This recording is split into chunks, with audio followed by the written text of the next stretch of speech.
In preparation for the year 2021, I actually wrote out a bunch of ideas in a physical notebook because it's an aesthetic and I can never commit to using online lists through Google Docs or any other system like that.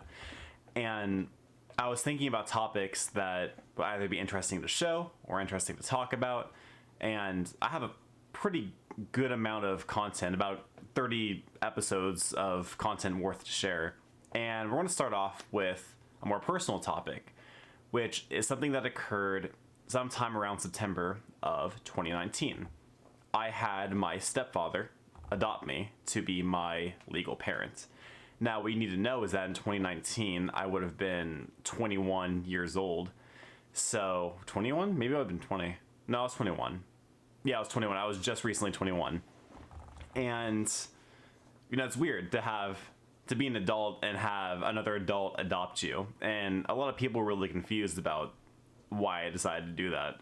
So I think it's important to go down the history of parental figures growing up and why I eventually decided that my stepfather should become my legal father. So growing up, I had two primary father figures in my life. The first one, obviously, would be my birth father, who was a person that existed. And then the other one would be who I'll call my papa, is Papa Luke. He's my birth mother's father. Those were the two primary father figures that I had throughout the first decade of my life. I would spend a lot of time at my grandparents' house. I had teen parents. So they were kind of used as like free daycare for me while they went out and did their schooling, did their work, and I was just kind of like hanging out there in the meantime. So usually like after school I would be there, and then before I even started going to school I would spend the majority of my days there. During summer vacation I would spend like a long time there. So I was around Papa Luke a lot. And he was like the very stereotypical like older generation father figure, teach me how to use tools, throw balls with me, like the really like basic stock male father figure. And then you have my birth father, Jason, and, he was around. Not a whole lot of early memory from him. He was usually working a lot of different jobs earlier on, being teen parents and all, you really don't have a lot of flexibility when it comes to that. And while my mother was focusing on education and also working a job, I mean, she wasn't like freeloading or anything, he was focusing on doing usually one or more jobs at a time and kind of grinding away. And from what I understand, growing up early on, apparently like he'd be working a lot during the daytime and be off during the nighttime whenever I was already asleep, so didn't really see him a whole lot in the earlier years. So my bigger exposure towards like male figures was my Papa Luke.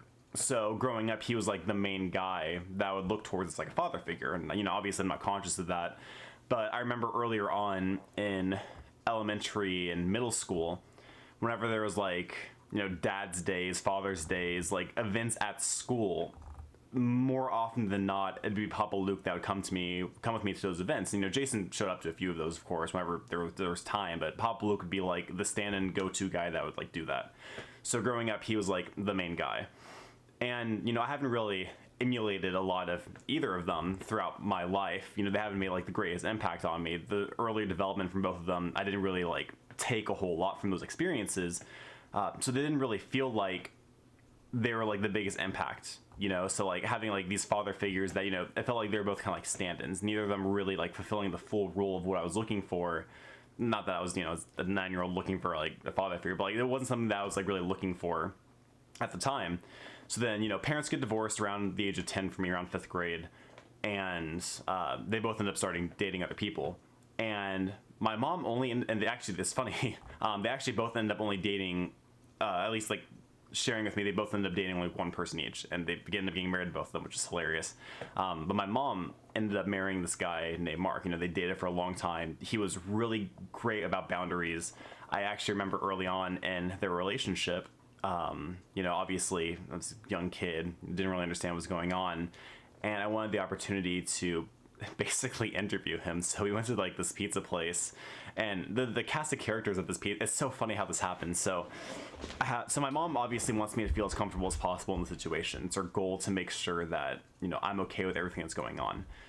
So at the time, I was close with one of her friends, and I know it's weird, like a year-old kid close to like adult, whatever. We were just friends. She had this friend, so me, mom, and her friend, and then Mark all went to this pizza place, and I had like 2 pages worth of questions. I asked all of them. He answered them like perfectly. Like I don't have the list still, obviously, but I remember some questions were just like, what are the main things you care about when it comes to my mom? How would you plan on like coming into like the family dynamic? I was a really mature kid growing up.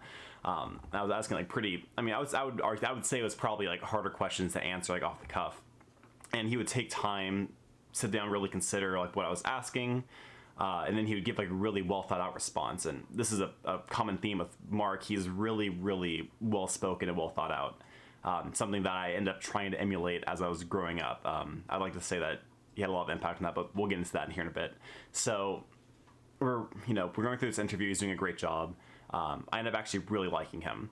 So they date. I don't remember how many months or years they ended up dating, but it was a reasonable amount of time of dating. He was really great with boundaries. They're both Catholic. I'm not religious, but they're both Catholic. They're both like doing their best to follow Catholic doctrine and like how relationships need to go about. And obviously that means like no premarital sex, no living with each other before marriage, like all the basic stuff. And they took that stuff very seriously, and he would spend a lot of time at our house, but he would never stay the night. So he would like come over during the day, hang out. I would get to like see him. We would talk, and everything was good. And they got married, and that was awesome. I got to be a groomsman in that wedding, and it was a really beautiful wedding. It was really funny because he was called 3 or 4 different names during it by different people because nobody could get his name right. So some people called him like Matt. Some people called him Mike, some people called him Mark during like the actual official people during the wedding. It was really funny. So they get married. It was really good. And I finally had someone I could feel like I could connect to. He and I would play a lot of Mario together on the Wii, which was always really fun.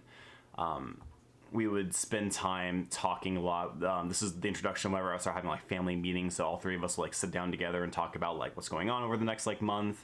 What were we doing? It was really complicated. I had a really complicated schedule because I would have to fly out to Texas around every other weekend to go see my birth father. So we were trying to like coordinate a lot of stuff, and it was really it was a weird time in my life. And I never felt like I couldn't bring something to him. He's the guy that taught me how to shave, which was, it's like one of those stereotypical things, right? But like it was something that was really cool. I didn't know like who to go to, so I went to him, and he taught me how to shave. He showed me things about cars. I'm not really good with cars, but he's been there to help me with those things whenever I need them. He and I went to the driving range for golf before. I'm not a golfer, by the way. I've only done that once, but it was a good experience. One of the biggest things was he actually taught me how to drive using his truck. And that was an experience where we really like connected and bonded. Like it was a lot of like one-on-one time that we hadn't really had a whole lot of. So it was a really cool experience there. And he and I just really like connected. So as I'm growing up, I'm watching this man, and he is a heavy researcher. He reads constantly, and whenever he's really into something, he's like all in, which is very much how I am now. So, he reads a lot of books about Catholicism, and back whenever I was religious, he and I would have a lot of like philosophical, theological discussions, and it was always like really cool. Because I had gone to like Catholic school my entire life, so he and I could like really have a lot of conversations about that. And he was a convert. He used to be like, I want to say it's like Baptist or something. He used to be like a Protestant, then he became Catholic. So whenever you convert, you usually know a lot more than somebody that was like born into Catholicism. So it was always a really cool discussion to have. It's always really interesting talking to somebody about anything that they're really well versed in. And like recently, this is kind of a little bit off topic, but like recently he's been getting really into speakers. So he and I connect because like I'm really into cameras and camera gear and talking about that stuff, and he's really into talking about like speakers, audio, and stuff like that. So like he and I really connect on that kind of stuff. So as I'm growing up, I'm looking at this person. I decided, like, maybe subconsciously, I decided I really want to be more like him. So I spend a lot more time like researching and reading before I make purchase decisions or before I make like major life decisions. And it's a lot of the things that I've watched him do over the years that I'm realizing that I want to be more like him. And what's really funny, so I didn't really know what I wanted to be growing up. And I actually think I have a video on the channel talking about all the different things I wanted to be. And as people who watch my channel know, like management's kind of like the area that I'm really focused on. And it's hilarious because he's been a manager for so many years, And looking back on it and kind of like reflecting on the trajectory of my life and where I've gone and like what's taken me to get there, it's kind of funny to think that like a person that I look up to so much like him is in the same career path that I am. And I'm wondering if like maybe, because again, it was never like a conscious like, oh, Mark does this, so therefore I should do this. Like, this is a really good idea. But just funny to think about how like him coming into my life could have like affected my trajectory that much.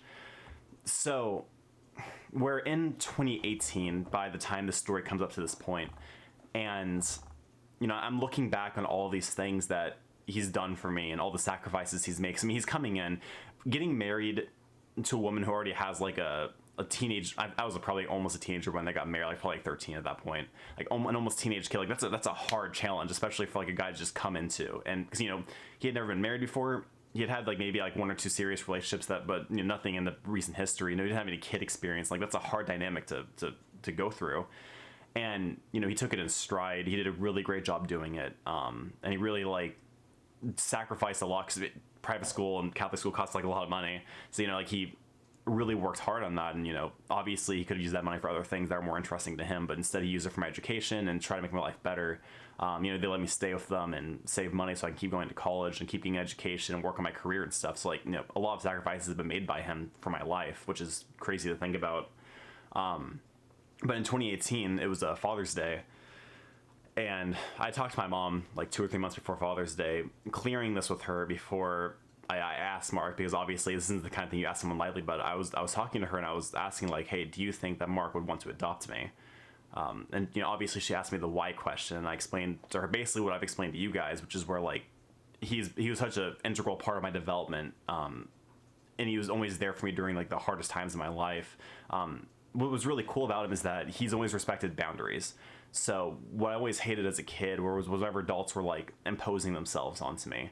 When I was being pressured to having to go into therapy when I really did not want to go to therapy, and it, by the way, did more bad for me than good by far. Whenever I was pressured to like see family I didn't want to see, whenever I had adults like prying into my mental state, trying to like dissect what I was thinking, I hated that. And what was always really cool about Mark was he was very unobtrusive. He made it very plain and clear. He was always there if I needed him, but he would never like ask me questions that I didn't want to be asked. He never like imposed or made assumptions or made leaps of logic towards how I was feeling, or like try to project what he thought that I was feeling onto me. I hated that growing up. And there haven't been too many times where I felt the need to go to him, but whenever I do, he always gives me really well thought out answers to what he thinks the situation is, what he thinks that the best options would be for me.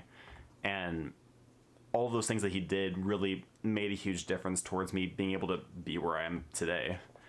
So I'm talking to Mom. She thinks that he would love that, and that would be an honor to him. So Father's Day 2018, I give him a card, and I basically like ask him like, hey, like, would you adopt me? And he said yes, which I was very glad to hear.